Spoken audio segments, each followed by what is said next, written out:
भैया जी, आपने mole fraction के बारे में कुछ ना कुछ चीजें तो हेनरीज लॉ में बताई थी, बट हमको तो यही नहीं पता कि मोल फ्रैक्शन होता क्या है।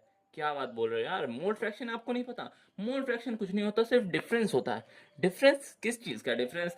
Number of moles of solute या फिर number of moles of solvent upon में टोटल नंबर्स ऑफ मोल्स। अब मोल फ्रैक्शन हमको निकालना है, तो हम क्या करेंगे? उसमें कितने नंबर्स, नंबर देखो यहाँ पर क्या चीज है, नंबर, नंबर ऑफ मोल्स होंगे, या तो फिर अगर हमको सॉल्वेंट का बोला होगा या तो हमको सॉल्यूट का निकालने को बोला हो, तो जिसका हम निकालने को बोला होगा उसको हम ऊपर लिखेंगे, और नीचे में टोटल नंबर ऑफ सॉल्यूशन, यानी कि सॉल्वेंट प्लस सॉल्यूट, जिसको मिला के बन जाएगा अपना सॉल्यूशन। ठीक है, तो उसको लिखेंगे।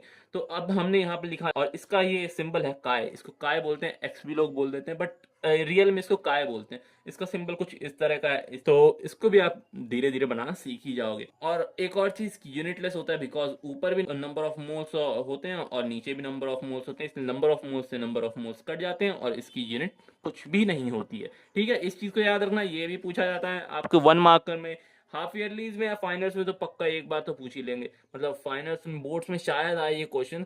अगर आएगा इस चैप्टर से तो ये क्वेश्चन आने की बहुत ज्यादा प्रोबेबिलिटी। एक वो जो मैंने मोलैलिटी और मोलैरिटी के डिफरेंस में लास्ट पॉइंट बताया था आपको, फोर्थ पॉइंट की टेम्परेचर डिफरेंस क्या होता है, एक तो वो आने के बहुत चांसेस हैं, और एक ये वाला कि ये यूनिटलेस होता है। बिकॉज ये छोटी छोटी चीजें हैं ना, ये बच्चे मिस कर जाते हैं विद द टाइम। जैसे जैसे आगे होता जाता है, हम इतनी सारी चीजें पढ़ लेते हैं कि हम ये छोटी छोटी माइन्यूट माइन्यूट चीजें मिस करना शुरू कर देते हैं। तो यही चीजें पेपर में पूछी जाती हैं।